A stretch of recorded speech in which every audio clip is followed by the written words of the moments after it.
This is Alistair Coburn. You're listening to Agile Uprising Podcast.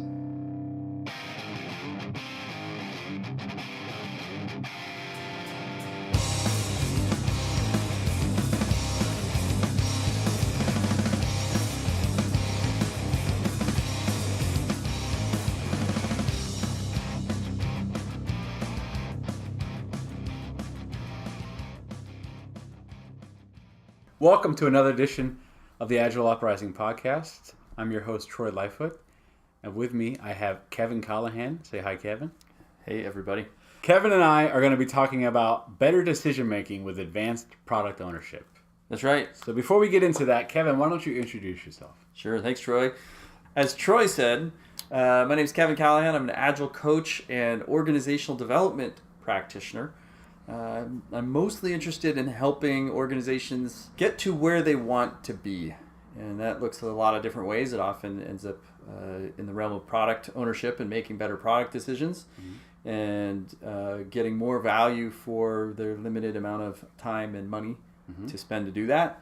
And the tolerance for wasting that is getting less and less, I think. Okay. As change is getting more intense. So that's a little bit about what I do. Okay. So I know, Kevin, you have a strong background in these topics of product ownership and with Lean and Kanban. Yep. Correct? And Flow. Yep. So a lot of that, I'm assuming, is going to tie into what we're going to be talking about today. Oh, I hope so. Okay. Yeah. All right. Very good. And a bunch of other stuff too. It's Okay. a wide. It is, the title's good. It's a wider conversation. There's so much that just this simple idea of product ownership, it touches on a lot. It's a hard role to do well. So there are some certification courses for product owners, and you have the certified Scrum product owner, you have the professional, whatever Scrum.org, I think it's professional product owner or something like that. Probably. So I don't know. I think a lot of the topics we're going to be talking about today may be beyond the scope of those type of tests and courses. Maybe that's how we can phrase it a little bit. It could be. I think it's kind of a second stage to those. Okay.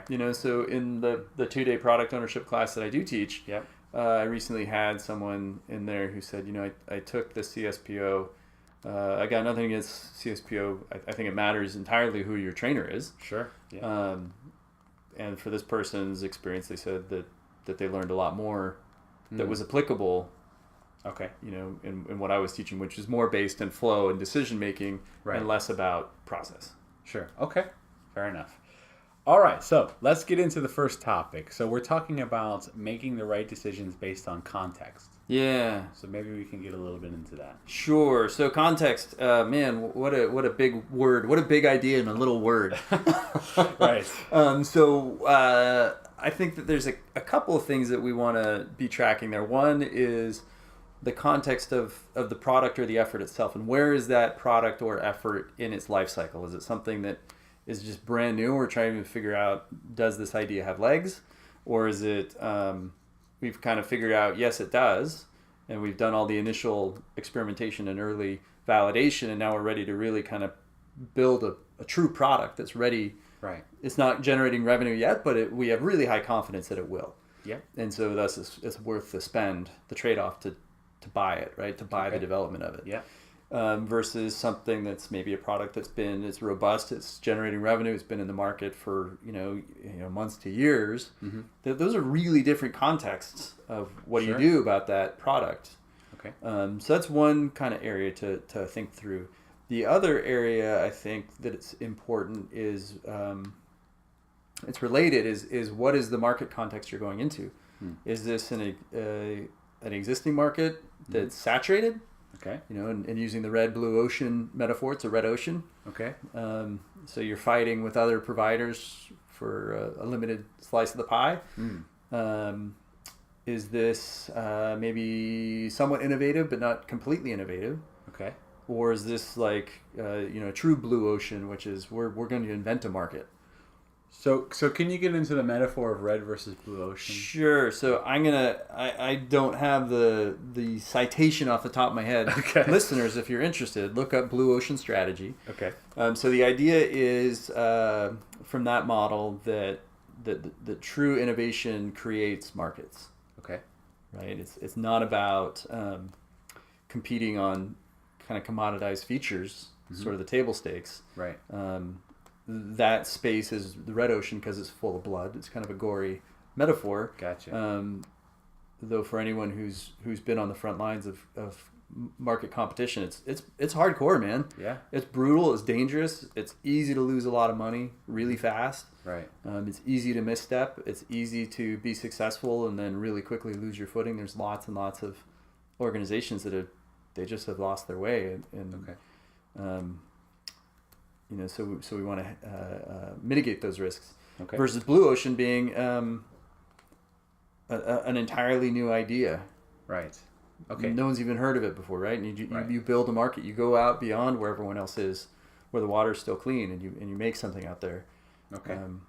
Which of course has its own set of risks. Right. Okay. It's by no means safe. Right. But if you want to save things, stay out of product.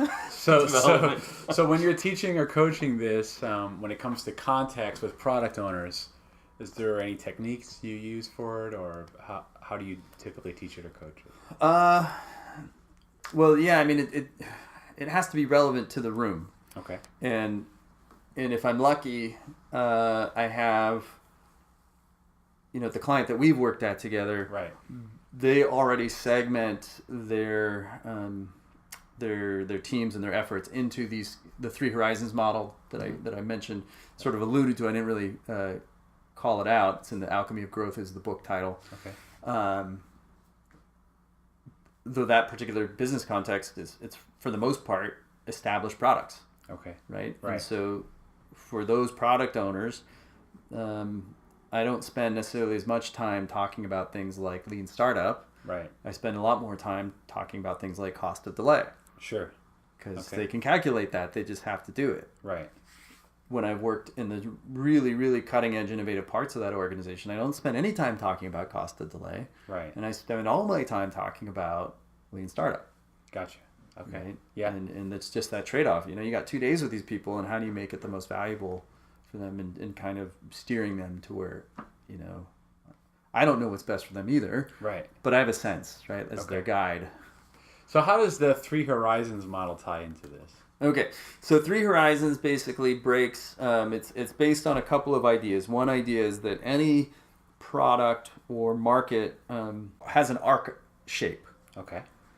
and it has sort of a beginning, a growth that levels out. Mm-hmm. It begins to decay, and then ultimately it just goes away. Is this like a crossing the chasm type of?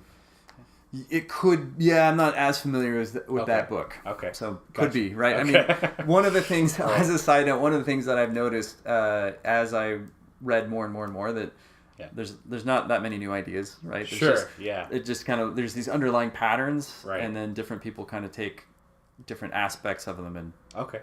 and put a name on it and Sure. sell a lot of books and stuff. Yeah. Right? Yep. So it's pretty cool in that way. Okay. But not And a whole, frameworks too, by the Not a whole, yeah, right. Not a whole lot of new ideas happening. Right. So the idea with Three Horizons is that you get a hit with some sort of a product or service that gains traction, Yeah. enough traction that people are willing to pay for it. Yeah. And you can actually build a company around it, even if it's a really small company. As that is ascending, that's a good time to be thinking about what's next. Gotcha. Because you don't necessarily know how long that horizon is going to be, but it's going to go away at some point, Okay. right? You have to admit that it's kind of it's on a life cycle, just like everything's on a life cycle. Mm-hmm. And what I've seen, I don't know if you would agree with this or not, is most of those life cycles are getting shorter, not longer. Yep. Yep. For sure. Sometimes radically shorter. Especially in software. Yeah. Yeah. And parts of software like JavaScript are Right. like measured in months. Right. Right. If even that, right? Yeah. It's so volatile and unstable. So anyway, so to get back to this idea of each of the horizons kind of has an ascending, a leveling, and a downward descent. Okay. And so if you wait until you realize you're on the downward descent to try to figure out what's our next effort, Mm-hmm. you're probably not going to make it, Okay. right? Like your second horizon, as you're being successful, it's probably wise to start thinking about reinvesting some of those dollars into what's your next thing and making sure that you've, as much as you can, you have something that's kind of market ready. Right. So there's this concept of 70-20-10, right, in the 3 horizons? Yeah, that's one portfolio management strategy, right? You Okay. put 70% of your assets and effort and people around kind of stuff that's currently making money, and you protect and extend and defend that. Mm-hmm. And then maybe 20% in stuff that's well vetted, that's like kind of MVP. Right. It's like post-lean startup Right. MVP. You're pretty sure it's going to work. Yeah. And maybe 20% there, and then 10% is we have no idea. Okay. And we're willing to lose that money against the payoff that if we can figure something out there, it's probably going to be really lucrative. Okay. Right? It's the same thing with a financial portfolio. Right. It's a really high risk, high volatility, medium risk, medium volatility, low risk, low volatility. Okay, so this is something that I'm imagining product owners, product managers could look into. Yeah, absolutely. Yeah. And again, if product ownership, I believe, boils down to decision making. Right. It might be good or beneficial to understand where are you making your decisions. Okay. Right? Which of those horizons are you operating in, and what kind of product are you working with? Mm-hmm. And you'll be either more uncertain or less. You're just going to make different kinds of trade-offs. Okay. Depending. So is there anything else that you normally teach or coach when it comes to market or product context? So, yeah, I mean, we mentioned a little bit about prioritization and how you might prioritize differently. Yeah. So, for instance, if you're in Horizon 1 and you've already got revenue, right? This is a stable revenue generating effort. It should, I use that word really carefully or warily. It should be possible to calculate a quantitative cost of delay. Okay. So without having a whole episode on cost of delay. Yeah, right. We don't want to go down that rabbit hole. Right. Why don't we just briefly describe what quantitative cost of delay looks like? So I go with Reinertson's definition, which comes out of Principles of Product Development Flow, second edition. Okay. And I paraphrase it as, what is the economic impact of not being in the market? Okay. For the organization. Right. And usually it's some amount of money over some amount of time. Sure. So you have a cost, which is money, and delay, which is time. Right. And that time aspect can shift depending on what kind of urgency you're looking at. Right. Which this is like, we could spend a whole Yeah. episode just talking about that. Sure. But a great resource for that, if you don't want to struggle your way through Reinertson's book, which you probably should if you're listening to this podcast. Okay. But it's still going to be very difficult because it's just the way it is, but it's an amazing book, is Joel Arnold's website, blackswanfarming.com. Okay. Yep. A great website. Yeah, he has a whole section on cost of delay. Yeah. There that's really, really good. Quantitative cost of delay is getting to a concrete number, like a financial figure, and time. Right. Okay. So those are really important. And the if you cannot get, this is my opinion, so I'm not going to say this is truth. Sure. But I believe and I coach that if you cannot get to a dollar figure, and you're talking about quantitative cost of delay, just go to qualitative. Okay. Don't do this sort of in between risk 1 to 5, right? Okay. And start doing these like proxies, Okay. and then add them up and have a number that doesn't really mean anything. Right. So that's like pseudo-quantitative, right? Yeah. Right. Right. Like, people have this thing that if they can put a number on it, they think it's quantitative. Yeah. And it's not true. It's just really dangerous. Yeah. So, okay. So can you describe what when you say qualitative, because I think people may be thinking about that safe kind of WSGIF format. Yeah. So that might be the first thing that comes to people's heads. So when you say qualitative, what are you referring to exactly? Okay. So again, I didn't make this up. This comes right out of Black Swan Farming. Sure. It's a 9 square matrix. Right.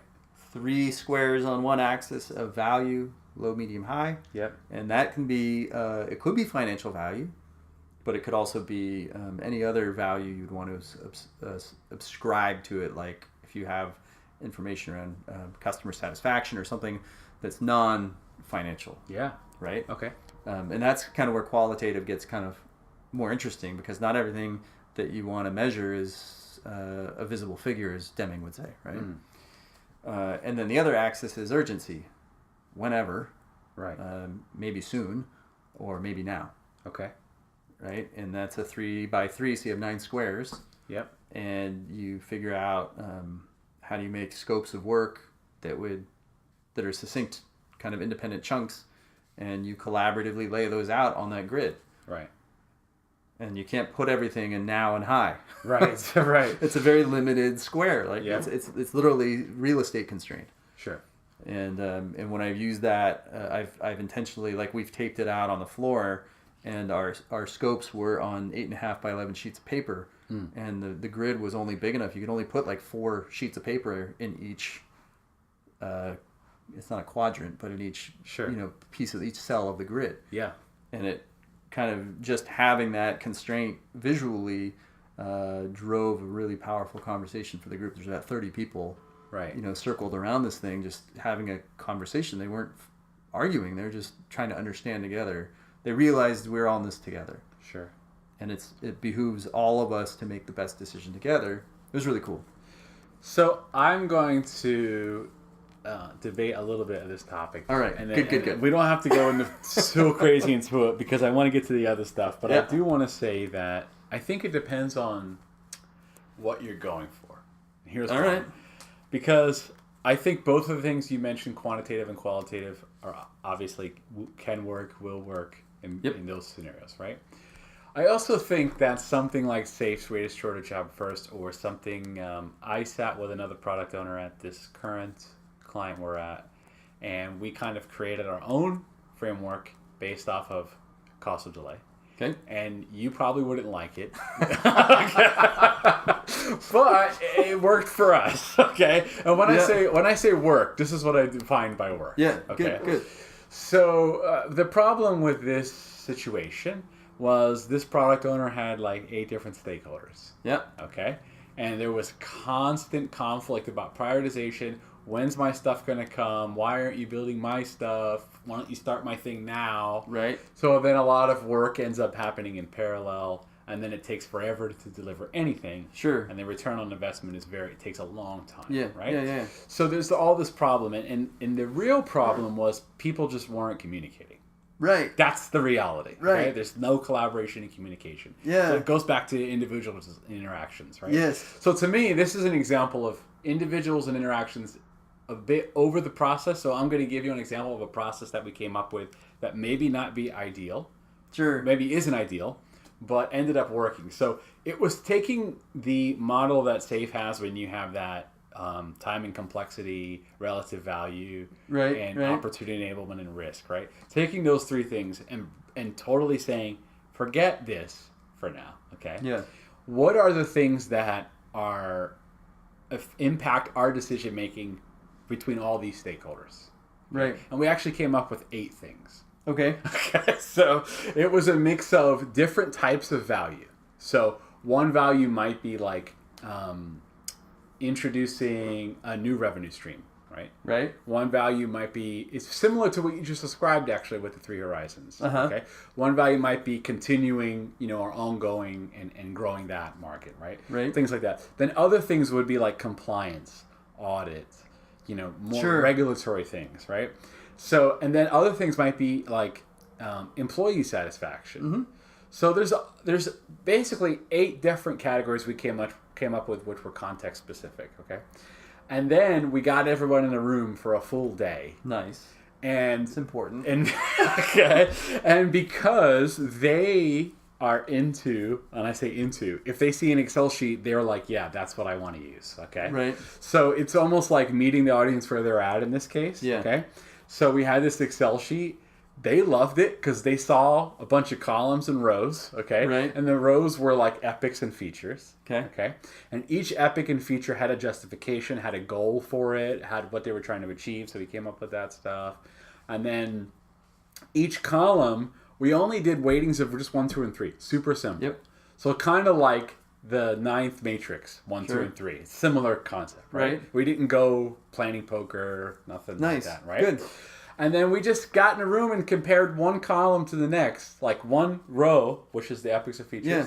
out of each column, and everyone had to have a discussion about each thing. Right? Yeah. So it's like, okay, compliance, audit, new opportunities, blah, blah, blah, right? So we went, is this epic the same or less or more than this one in this? It's just a general conversation. It's not the most scientific interval. I got that, okay? But what we ended up doing was having a conversation, and we came away with some pseudo numbers. I'm going to call them pseudo numbers because it's not real quantitative costs. Sure. Okay. But what that enabled people to do was understand, well, one, they have to justify their own value. Right. Across all these different things. So, right. And then they heard everyone else's justifications. And then they were like, oh, okay, it kind of makes sense that my thing is not the highest priority. Yeah. That's the simplest one. So I love it, right? Yeah. I think it's awesome. Yeah. The thing that I wouldn't love about it is if you had, rather than, because what I see happening, I think too much, is we don't bring everyone together. Yeah. And have the hard work of noodling through it together and building that shared understanding. Yeah. We just take we call those abstractions an economic model. Yeah. And then we just add up the totals of the columns. Yeah. And then we call that score meaningful, and we rank based on the sum. Sure. And I think that leap of logic is where we introduce risk. Understood. Right. So the second part of what we did is we actually looked at the results, and we looked at the model you mentioned with the nine quadrants, which doesn't make any sense. Right, 9 grid or whatever. Right. So we looked at the 9 grid, and we actually kind of then placed them in there. Nice. So it doesn't automatically Excel, but what we did was we have an automated sheet for it that one of the products was created that we work with.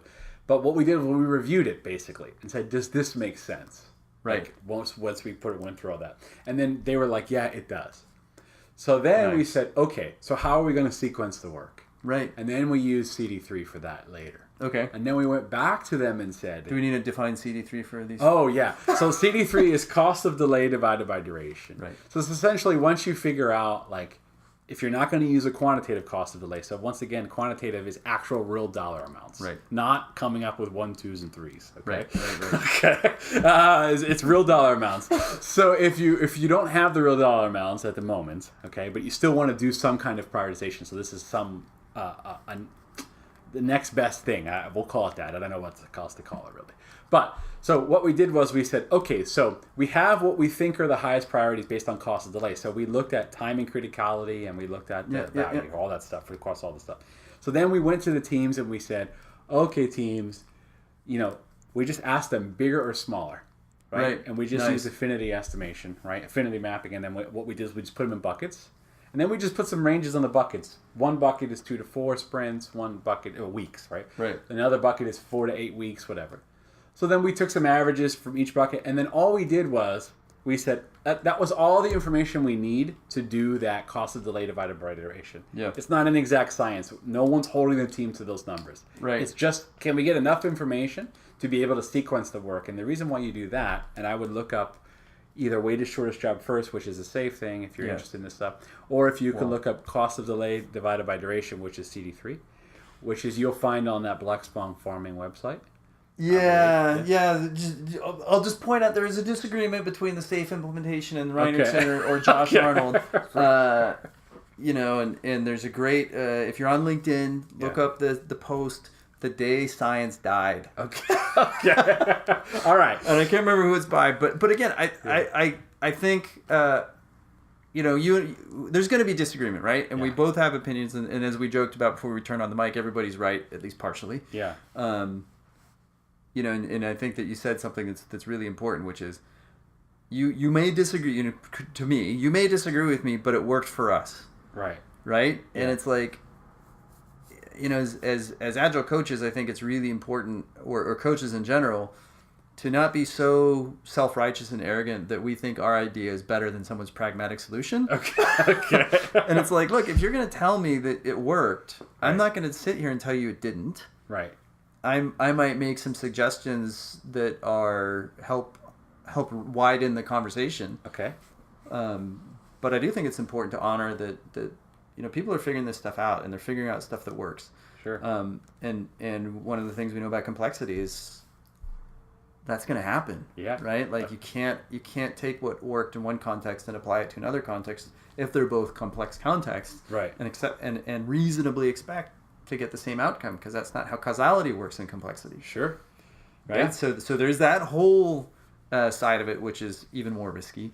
And then the other thing that I do want to put in is man, this sounds like it would take a long time. Right? And if you're doing all this stuff, looking in your crystal ball of cost of delay, Yeah. and by doing that, you're trading off speed to market. Yeah. Are you really ready to make that risk? Right? Do you really know as much as you think you know Right. about the market? Maybe you do, maybe you don't. So let's dive into that real quick. So there's another aspect of cost of delay which I don't know if people think about, which I don't really hear about when people talk about cost of delay. And that is, let's say that you get a bunch of people in a room like we did. Yep. Right? They prioritize the highest thing based off of value, based off of time and criticality, right? Yep. We sequence it perfectly or whatever. Yeah. We're using real math, voodoo math, whatever. Okay? Right. We get to all that. We build the first epic. It takes us 3 months. Yeah.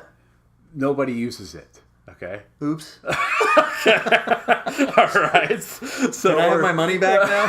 Okay, right. So there's another aspect of cost of delay, which is if you're building something that isn't validated, or that you don't exactly know whether you're building the right thing or not, then there's a cost you're incurring there too. There's a delay. So you may do all this cost of delay analysis, but not do any market analysis, not do any kind of hypothesis-driven development, not do any kind of innovation accounting, which is a lean startup thing. Basically, how do we measure if we know we're building the right thing or not?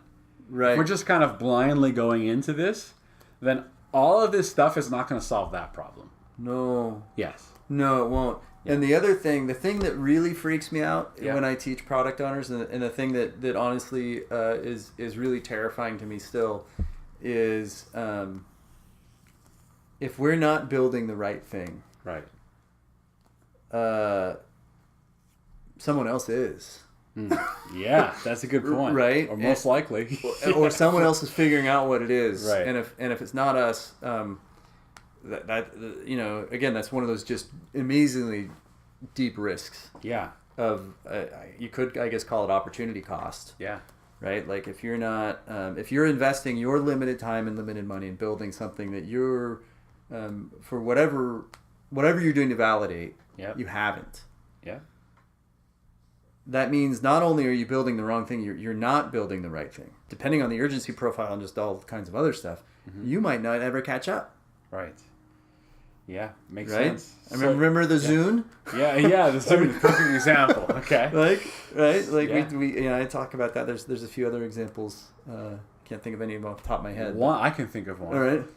Remember when Blockbuster came out with their online service to compete with Amazon? I'm sorry, Netflix. Netflix, Yeah. a little late to the game on that one. I actually signed up for it because they had some free trial and you can get some movies, and I just went right back to Netflix. So that was an example. Did they ship you VHS tapes or something? Yeah, I don't know. So going into product ownership again, we talked a little bit about prioritization. Okay. Yeah. But then I'm kind of moving into things that are important to do even before you get to full prioritization. Okay. So it's fresh on my mind because it's been going on here at work. Okay. And literally today we had a good discussion about that, and we put some processes in place to try to make sure we're building the right thing. Right? Okay. So things like, and this is an interesting, before we started this recording, Kevin and I had an interesting, it wasn't even a debate, it was just a discussion about what the heck does MVP mean. He was wrong. All right. Because I'm going by Eric Ries and a lean startup, and I'm talking to other product owners about this, and they're getting some revelations from what I'm saying. Yeah. And then Kevin is saying, "Oh no, I think it's something different." So I'm like, "Well, okay, maybe I'm nuts." So what we went over today was, and this may tie into this topic of more advanced product ownership than beyond the certification course, at least. Yeah. Is that maybe, and it depends on whose course you go to. Maybe I don't know. Is that for your epics projects, large features, whatever you're calling them. Yep. Okay. How do we know we're building the right thing before we commit the money to building it? Right. That's just a general question. Right. So if you think about that, think about, if you're listening, think about all the things you've been building recently and large initiatives, and that you've delivered. How do you know that they were the right thing. And if you have an awesome answer for that, great. Right. Okay. If you're struggling to find out, I mean, that's what we're going to talk about next. So before I ask Kevin, here's some of the stuff we talked about earlier was coming up with, before you actually build out an epic or a large initiative, something that's going to take 3, 6, 9, 12 months, longer, whatever, okay? Particularly beyond that 6, 9, 12 thing. Okay? Yeah. Like larger things. What is your hypothesis, right? Like, why are you building this thing? What do you think the value is going to be from that? What's your guess, right? Yeah. Essentially, educated guess, okay? That's the first question. So it's like, get people in a room talking about this, okay? Is it just one person in a vacuum who's guessing? Okay. If that's the case, then Right. that's one thing. Or we need to have some collaboration. That goes back to that communication and collaboration. And then it's like, how do we know how can we measure something, or what can we measure to determine if we're on the right path, right? If we're on the right path. And then the third part is, what's the smallest thing we can do that we can measure an outcome of to determine if that hypothesis is true or not, okay? So that's what I believe. Now, we had this debate earlier. Interesting. Okay? Yep. Is that the minimum viable product means the minimum amount of work you have to do to validate a product, means that proves the product is viable or not. Okay. So an example would be, let's say that you had an idea for a new feature. Okay. Yep. And that feature may take 6 months to build. Okay. Okay. Simple idea, right? Yep. But that feature is a user-facing feature, right? And maybe all you do on your web page or on your app is you put a button on there, okay? You build a button, and you put what the feature is, and then you have the button, but the button goes nowhere. Okay? Right. The more people click on that button, so let's say that you have a guess or hypothesis that, people want this thing, okay? Right. So 20% of our users who sign in are going to be interested in viewing more about this button, right? So you're going to track that metric, okay? That's in one example. And you're going to build the simplest thing to be able to track whether that hypothesis is true or not. But the simplest thing is a button, and some text. Yep. You could do that in one day, okay? So basically, you can take a day's worth of work or less, maybe, okay? Yeah. A day's worth of work and prove out or disprove your hypothesis about that feature that you thought people wanted. Correct. And then if you realize you're not getting the clicks, then you get people back in a room and you say, we're not getting the clicks. What's the reason? Is it the button? Or is it the actual feature that people are just not interested in, right? So to me, that is the true definition of an MVP is the smallest thing we can do to prove out a hypothesis. Now, once we prove that out, so let's say that the metrics that we are assigning to prove out this hypothesis, if they are correct, right? So if 20% of the people are clicking on this, right? Then it's like, okay, so now let's have a deeper dive into finishing out the rest of the thing, and maybe we get the funding at that point to build it. Let's talk about quality. Quality, all right. From the product owner's perspective, because we usually... Are we going to talk about flow too? Do we have time? Oh, let's do it. Okay. So first we're going to talk about flow, and then we'll talk about quality. Okay. So flow. Flow. Okay. Let's talk about from the product owner's perspective. All right. Why should they care about flow? Why should they care about flow? And once we talk about why they should, what should they be learning? What should they be doing? Yeah? So here's why. Because it doesn't matter, I don't think, how complex your context is, how high the degree of uncertainty, what the risks are. You have a finite amount of time and you have a finite amount of money. I think that's a fair assertion to make. Sure. Okay. And if those things are limited, and you also have a finite amount of, if we're realistic, kind of like innovation capacity. Like people can only think really innovatively only so much. Okay. Right? Yeah. It's not an infinite thing. Sure. And so we have these pretty scarce things that we need to make sure we're, as sure as we can, that we're spending really wisely. We're using really wisely. Mm-hmm. And people who are releasing those funds in that budget tend to want to know, when will it be done, and how much is it going to cost me to get that thing? Right. And even when you have really high uncertainty, it does not invalidate those needs. Okay. Okay, and I have yet to find anybody that disagrees with that logical, kind of set of assertions. Sure. So when you don't know, there's all this volatility in the world. Yep. Why would we add to it when we don't have to? Okay. I don't know the answer to that. Okay. The answer is because you're crazy. Okay. Right? So we should seek where we can, I believe, stability. And one of the places we can stabilize is our delivery systems. Yep. Right?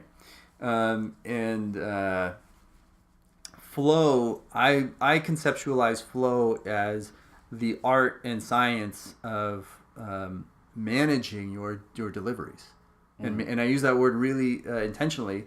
Managing to me is about control. So human beings don't respond very well to being controlled. Right. They don't. That's why we say self-organization. Right. But delivery systems, they're not alive. They need to be managed. Sure. Very, very closely. When you manage your delivery systems closely, you can start making better informed trade-offs about things like, do you put more items into your system to get more throughput at the risk of maybe longer lead times? Okay. Or do you need feedback and you don't know what, we can dovetail this into quality. You don't necessarily know what the right thing is, and so you're going to use a really small number of things but really fast. Right. So you're going to have low throughput but really small, short lead times, so you can validate really, really quickly. Right. And the penny game is brilliant at showing that, right? Yeah. Right? Like you do single piece flow and you send one penny through 3 people to the customer and it makes it to the customer in 3 seconds. Yeah. Versus a batch size of 20 and it takes 1 minute and 20 seconds. I'm terrible at math, so I don't even know how many times 3 goes into 1 minute and 20, but a lot. Right. Right? That's a lot of iterations. Right. That's a lot of learning that a startup is going to just run circles around an established company that can't get out of its own way. Yep. So I believe that flow is that art and science of wrapping your head around how do we, using historical data by stabilizing our systems, and by the way, I love, Reinerson's book is great. Dan Viconti's book, Actionable Agile Metrics, with Troy and I talked about over dinner, is also exceptionally good. Yeah. And of course, the new just released Kanban maturity model is also really good with this. So I can actually piggyback on that one. Yeah, so go. I kind of lost my thread there a moment. I'm currently working with 16 teams who are pretty much all Scrum teams. Yeah. And we are using a lot of the stuff from Dan Vicanti's Actionable Agile Metrics. I'm not saying he invented this stuff. Right. But what I had them do was... he has an interesting take on cost of delay, by the way. But yes, we won't go there. Read the book if you want to see it. But we're doing a lot of stuff and related to flow-based metrics. Nice. On Scrum teams. Yeah. Okay. Great. Moving away from just measuring... The V word? Yes. So I pretty much told them that velocity and story points are basically like training wheels. And you've been doing Agile and Scrum a while. Yeah. And it's time to kind of think about how to actually start improving. Okay? Yeah. So right. Improving our process, improving our quality, those things. Yeah. So we're measuring things like quality, leading and lagging indicators of that. And we are doing cycle time and throughput and lead time. And we look at the histograms and we look at WIP. And we're thinking about getting to a state of, can we be deploying every single day? Nice. And that's a non-technical thing. Yeah.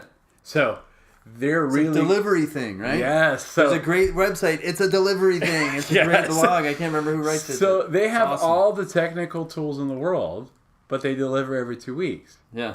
Okay. Why can't we deliver every day? Well, the reason why we can't deliver every day is because we work on too many things at a time. Simple as that. It's as simple as that. Okay. So we start introducing things like a lot of pair programming, mob programming, and focusing on optimizing for the flow of the work and building in the quality from the beginning, instead of optimizing for individual performance. And that we are seeing some good results. Nice. So that's taking, and we're still keeping Scrum. We're still keeping the time boxes, the roles, self-organizing teams. Yep. All that is the same. All we're doing is we're just measuring different stuff as far as process measurements. That's all. Yeah, and I think that for the most part, I won't say it's absolute or always the case. Yeah. But I think it might be. Yeah. as you start measuring your delivery metrics and flow metrics, the sprint iteration boundary, the sprint backlog is a batching mechanism, which is what it is. Right. Batching mechanisms incur delay.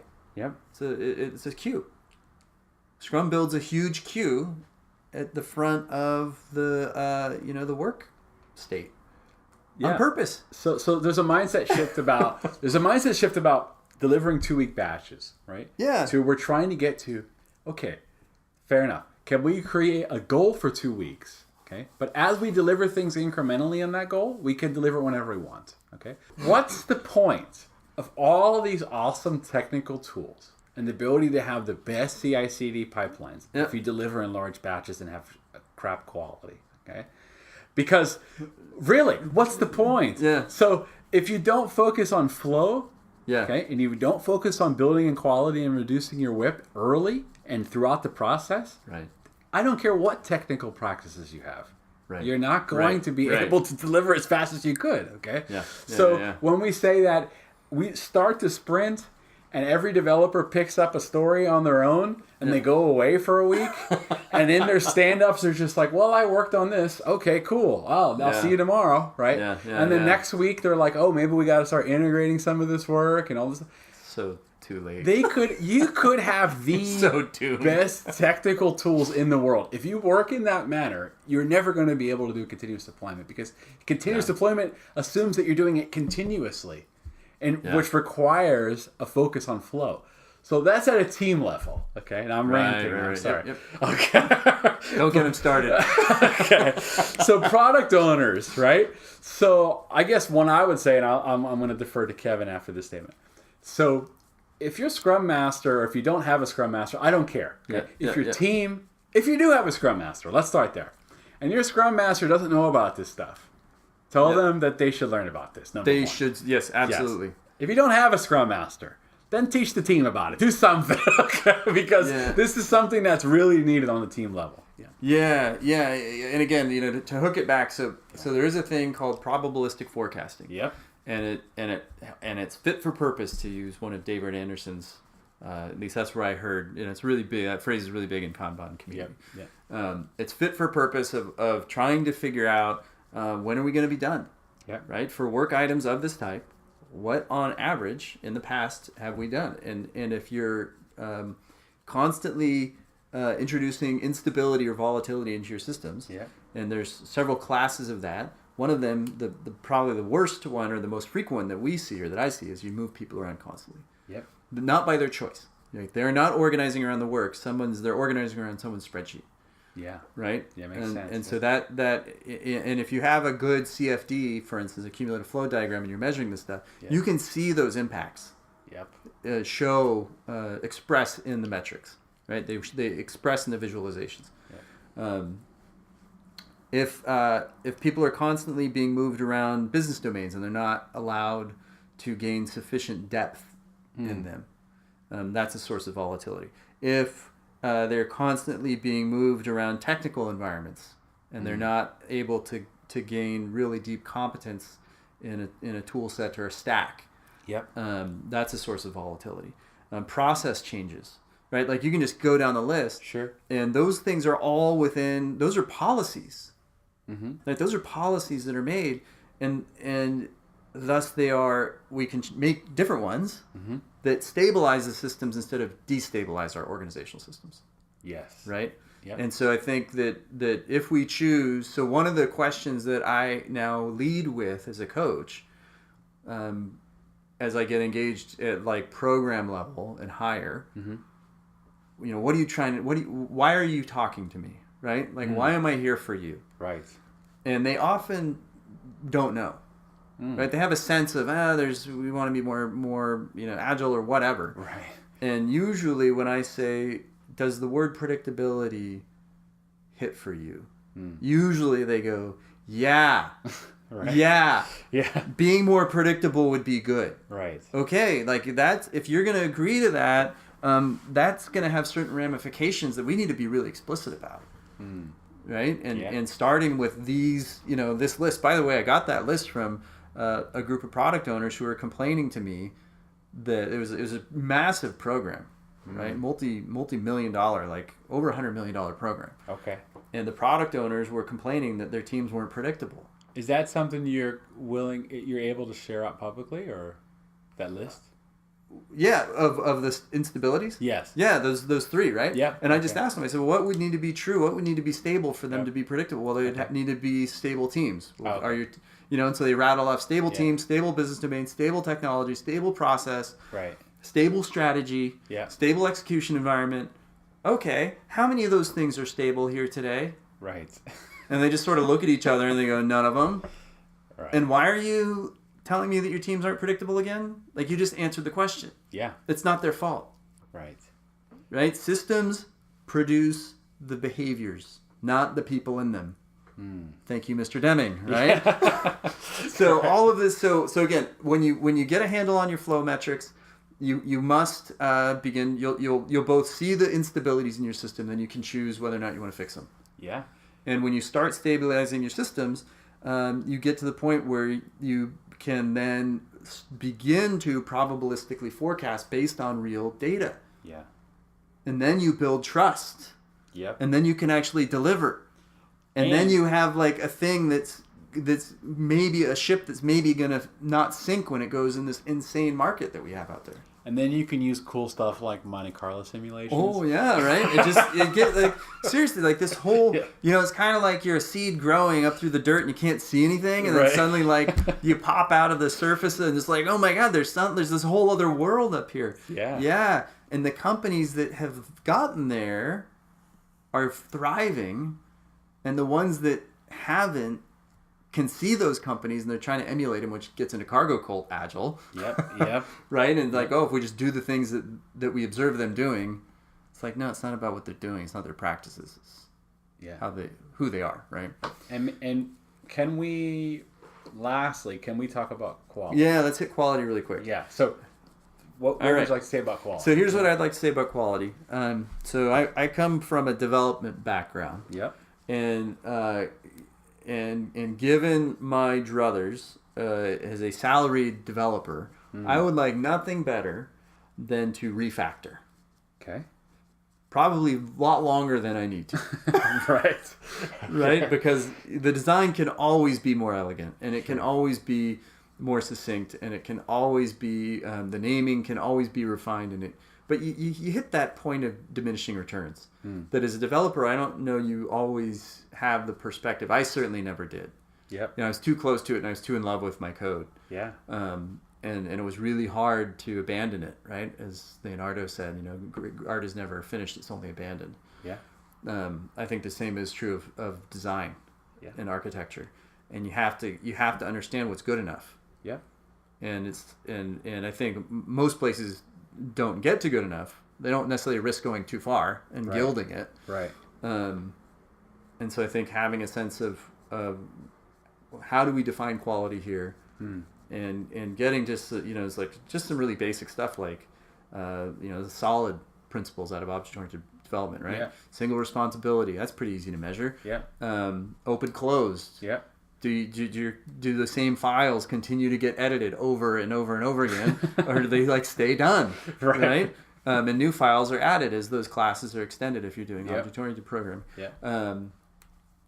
The big scary term polycyclonic complexity, right? Like how big are your methods and your classes line-wise? Right. How many decisions are they doing which violates single responsibility? Right. That's really easy to spot. Like you don't even have to know the language to spot that. Yeah. You just sort of squint at it and be like, it looks big and scary. It probably is. Yeah.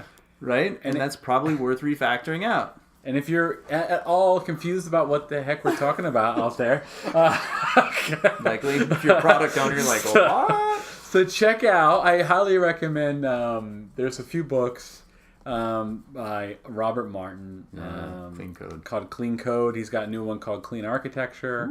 He has a website called cleancoders.com, and he has like 80 videos on there, and he has the solid principles. And in fact, when I'm talking to a lot of product owners, we have a good discussion about this. And we talk about how if the team is not doing things like single responsibility principle, if they're not following, I'm not saying they have to be to the T following every single solid principle every single day, but if they're not doing things like that, constantly refactoring, using test-driven development, improving the design, Yeah. then what's going to happen is you're going to be forecasting things out or value.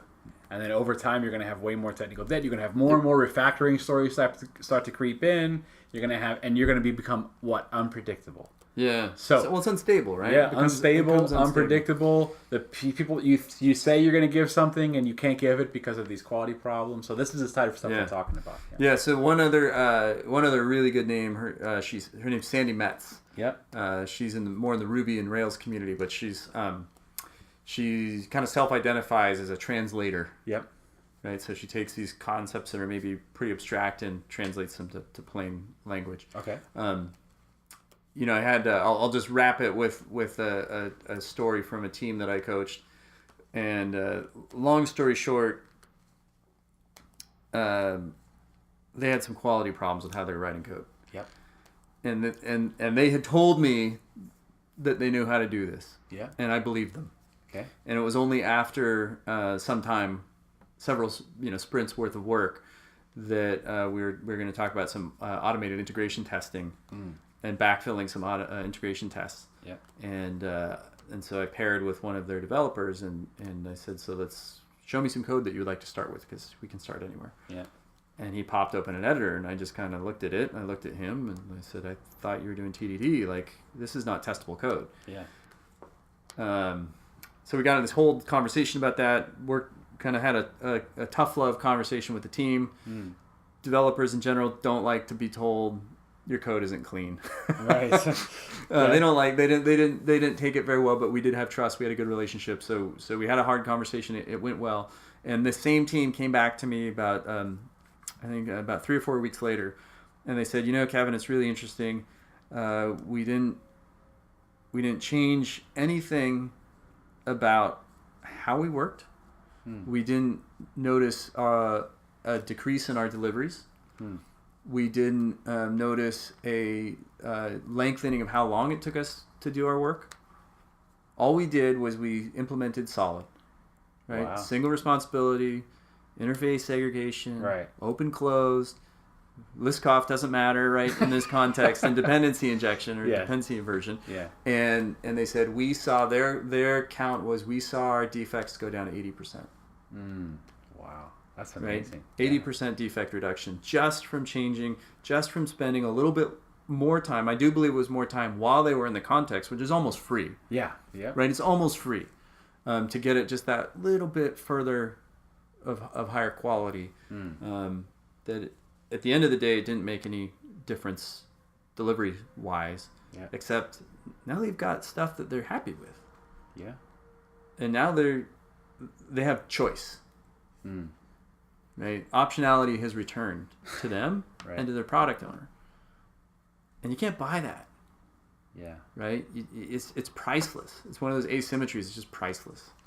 So, and again, most places, they can't flex on scope.